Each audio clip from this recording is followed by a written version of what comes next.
106.7 KROQ, KROQ. It is Stryker, and I'm with the Lumineers. Guys, hello.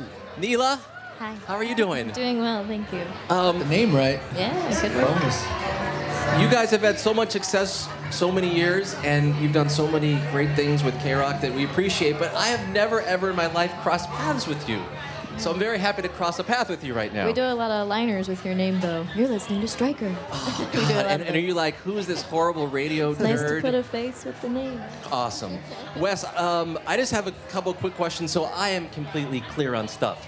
The move from the East Coast to Denver was strictly because you wanted to pay less money for rent and concentrate on music, or you like skiing, or you like John Elway? Or the weed laws have changed. No, it was all economic. Yeah, you got it right in the first description. Man. I lived in Brooklyn for about a year, and I was working all these jobs that I really wasn't able to spend any time making and playing music and touring. So it was random that we landed in Denver, but we needed to get out of New York. And Jeremiah, when you moved to that particular city, what was it about the city that inspired you, or was it maybe not the city? No, I think it was the city. It was the ability to work on music, like Wes said. I mean, we didn't have to work 2 or 3 jobs just to make ends meet and then work on music as a hobby. We wanted to really make it like our main, like passion and main mode of work. So, Wes, did you ever want to change your path musically because maybe at some point it wasn't going how you wanted and you're like, F this, I'd like to do it this way? Or was it easy to stick to your vision that you wanted to do? Well, I think something happened towards the end of our time on the East Coast. We started making songs that ended up on the Lumineers' first album. So I think it was almost like we were in that experimental phase of trying out all these different types of music and genres, and finally something felt like home. You know, it was like this jacket fit or something. And that was a song like Flowers in Your Hair and Submarines and Classy Girls.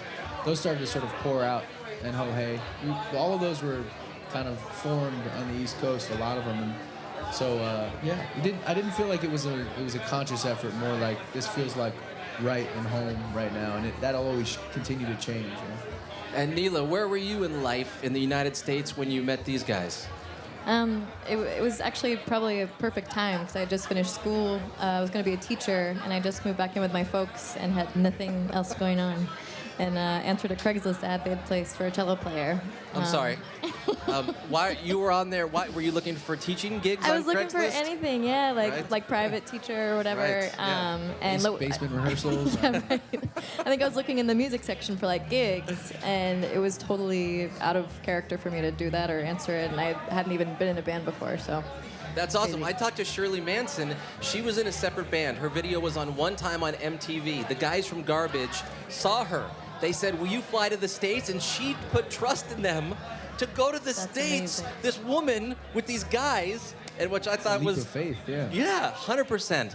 So let me just talk about the summer, because again, it's our first time crossing paths.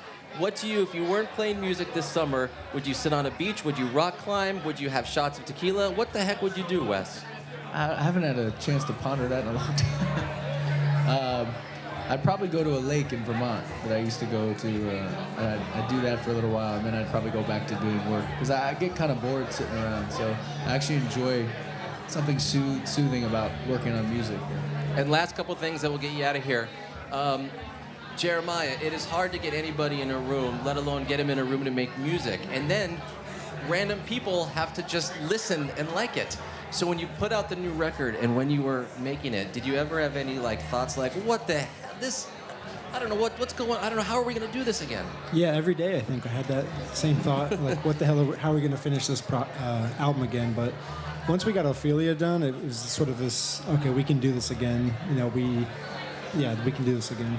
Well, you guys are playing the Hollywood Bowl. That is in October. That is a huge accomplishment. What a historic venue.